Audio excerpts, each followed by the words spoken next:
talde bat eta bakarra aukeratuko biherko banau, The Clash taldea aukeratuko neuken, ere soinu bandan eragin handixen aukidaben taldea izan dalako, inungo zalantzabarik. Disko bat zaila da, aukeraketia, baina injustu The Clashen, nire soinu banda izan denez, London Calling aukeratuko neuke, bereziki, taldeak aukidaben punketik garapen horren bueltan, London Calling sekulako horren adibidea dalako, eta zer demontre, historiako diskoren ere badalako. Kantu bat, hori aukeraketa zaila da, baina hau oso gertura joko dut, eta Arseteko Never Surrender taldea aukeratuko dut, eta bere latorrizko dominak abestixa, izen be, uste dut abesti horrek berak oso ondo definitzen daula Never Surrenderren izaera bera, eta sekulako abestixa dalako.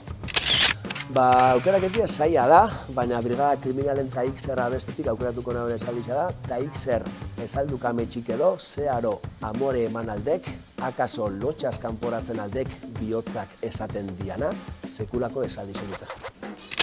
Hemen gertura joko dut, fanbarik nazio artera, eta injustu Lazkaoko gizaseme bat aipatuko dut, Brigada Kriminaleko liderretako basana, eta hor egun unia zalabezan da bien Aritz Artola. Erreferente hutsa da niretzako, artolista naiz eta harro nago. Erabat aldatu die musika oitxura musika konsumitzeko oitxurak, eta gaur egun streamingez entzutote uneko 80, kotxian sedia bakarri hau, eta kotxia gutxera ditzutu, baina sedia entzuten dut, bereziki streamingen eta baita sedia. Garratzekin lau kontzertu eskaz emun ditugu, eta orain artekoen artien zalantzabarik Tafaiako Pasadizo Tabernako atarixa kanpoaldia aukeratuko neuke sekulako girua goten dalako, eta beretan leku oso berezi badalako. Zalantza asko ditut, Areto, Gaztetxe, Tabernan artien, eta hemen gertura fangonaz.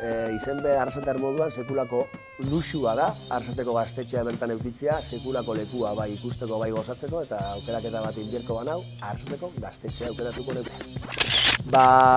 Lizentzia hartuko dut, bi kontzertu elkarrekin loturia daukiena nabarmentzeko, 2001an batetik Porturen omenezko jaialdixa izana Monterron Parkean, eta bestetik bai Ripeko Jul Molinagaren omenez 2015an izana.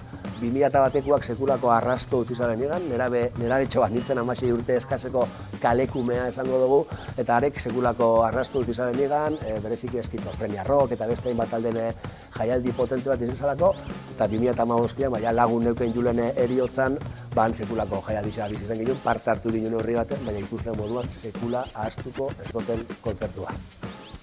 Gogoan erabat euneko eunean ez, nahiko oroitzapen dauzua dauketelako, baina esango neuken erabe bat nintzela Eskorbutoren Demasiados Enemigos izen zala, ez diskoa, ez CD-a, baizik eta kasetea. Erosi euneko eunean, erostekotan ninguen, baina azkenean txuleria joderreko Antxon Karretero handiak oparitu inzuzten txuleria joderren laurbe diskoa, behon behiela, eskerrik asko Antxon, eta laste, eduko jatzu trukerako aukeria garratzen dirildua laste eremugo dutzuretan.